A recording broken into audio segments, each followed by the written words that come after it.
Nagy even said when he came on this show, right after drafting Justin Fields, is that's the plan. Is it's Dalton's job, and he wants Fields to sit, like have a nice year sitting and watching, just like the Chiefs were able to do with Mahomes, and he knows that plan and he wants to do it. And I even said at the time, in the middle of the interview, I'm kind of, proud of this too, which is why I'm bringing it up. I'm like, I don't think you're going to have the ability to do that, Coach. It doesn't seem like that, yeah. And part of that is because, Andy Dalton does not have the Bears fan base in the palm of his hand, or have the Bears fan base attention and trust because of years of work in that system and in that city that Alex Smith had just built up in Kansas City. It's not the same scenario. It's the same scenario that you draft somebody in the first round that you move up to go get, you trade up to go get, and you covet, and you want to have marinate and succeed. That's the same scenario. I understand that, but everything else is different. So that's the Bears' approach right now. As I said, I don't hear a single person in Chicagoland or know of any Bear fan saying, you know what, I think, slow and sure wins this race. So let's start Dalton, certainly against Aaron Donald and Jalen Ramsey week 1 in the new SoFi on Sunday night in front of Al, Chris, God, and Country on NBC. I don't know a single person doing that. Oh, hold on a second. We do. That person in Chicago is named Andy Dalton. And this is what he had to say on the subject of starting week 1 and beyond. How do you work around the awkwardness of all of the Justin excitement? Yeah, I mean, you can't focus on that. If you focus on that, then that's going to beat you down. And so I know who I am. I know who I was created to be. I know where my identity lies. And so do I want the fans behind me and this team and all that kind of stuff? Yes. Do I want them behind Justin? Absolutely, I do. But that's not my focus. I can't focus on all that right now.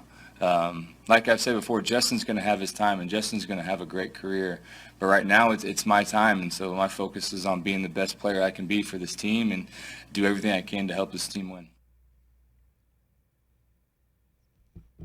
Right now, this is my time. That's going to be the soundbite that's of the day. I don't know what other soundbite that might come out. Even just the text of it, you kind of see that and not hear the context of his answer. That's going to be blown so far out of proportion. I feel bad for Andy. No, how about this? I hear you what you're saying there, and I understand the spirit in which it's intended.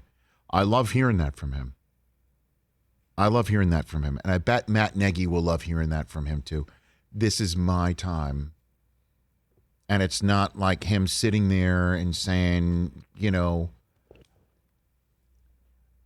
anything other than I'm a professional, I know who I am, and this is my time, and I'm going to take it. I will always back a player who says that.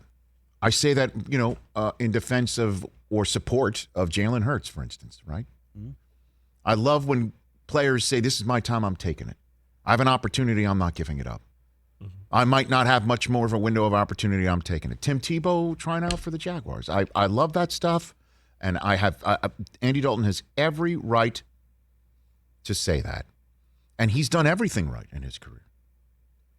Coming out of TCU, nobody expected him to be atop the second round to do what he did in Cincinnati, and I know that he never won a playoff game there. I get it, but he won championships there. And what he did at TCU, some of his records will still stand. Yep. He was one of the best there. And in Cincinnati, we all know what he's done in the community. We all know that Bills fans love him because of what he did to the Ravens to get the Bills in the playoffs a few years ago. He and his wife are pillars of whatever community that they are in. But I fear this is not his time. I fear this is not his time for him.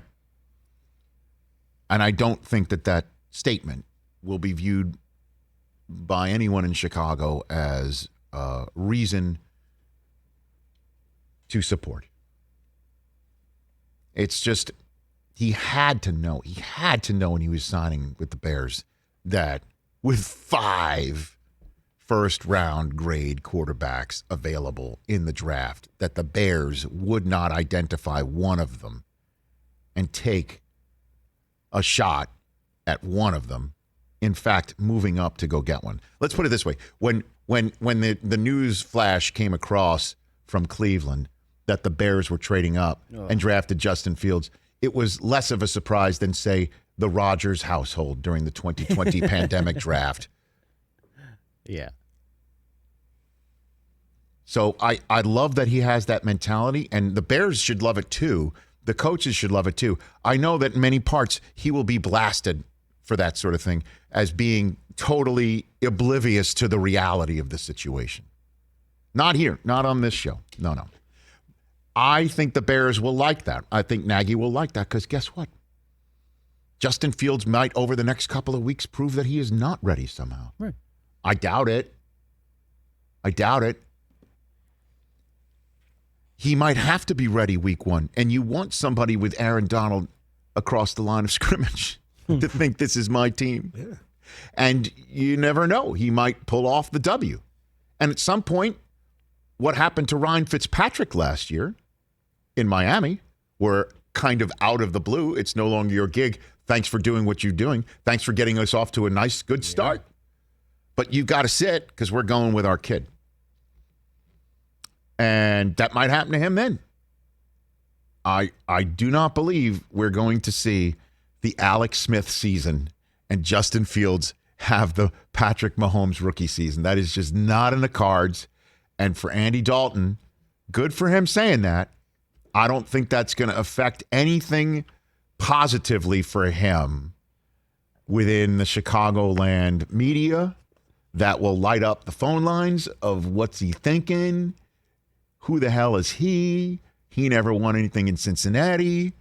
His own teammates in Dallas last year when he was seeing stars in D.C. didn't even go pick him up. Right. Not his fault. What if he beats the Rams, though? Then it doesn't. But honestly, when he's sitting there thinking it's his time, Fitzpatrick has more of an opportunity of it being his time in Washington, D.C. Yeah, because there's nobody there. Tyler Heineke is not Fields. Yeah. Also, if I'm a Bears fan, though, I like that. Like, I don't want a guy coming in going, hey, man, you know what? Yeah. Just happy to be here, and wherever they want to put me, they want to put me in special teams, I'll do that. But just want to be part of a team. Like, you want a guy coming in like, look, I'm coming. We talked about this last week, bro. I mean, compete. I want to compete. I want the job. I know. You want that. And I think that's why what we're talking about right here might be an outlier amongst shows like these today. But Chicago has been waiting for a very long time. Yeah. And Andy Dalton comes in off of last year's dreadful season in Dallas. Not his fault entirely. Okay. Didn't help. But it didn't help. Off of him being the face of the Marvin Lewis Ofer. Fair or not? Because as we know, Carson Palmer got Chemo Van Olhoffen, and it looked great for the Bengals there until Carson hurt his knee. So he wasn't the only quarterback there for the Marvin Lewis Ofer. But Dalton is the face of the can't win the big one under the lights Monday night, Thursday night, Sunday night. Not that guy. And the Bears fans are going to sit there and go, okay, great, Sunday night football, first game of the season, Los Angeles. Like, they would rather go down and watch Fields struggle against the Rams than watch Dalton struggle against the Rams. Because Dalton struggling against the Rams is like, what are you thinking? Put the kid in there. And Fields struggling against the Rams is, well, we're taking our lumps. We'll win with Fields eventually. Right. And that's the way this is all going to have to play out, which is why I like hearing what Andy Dalton had to say, but I don't think it's going to work out for him the way that he thinks. Hey, you watched all the way to the end. Thanks for that. Watch more right here.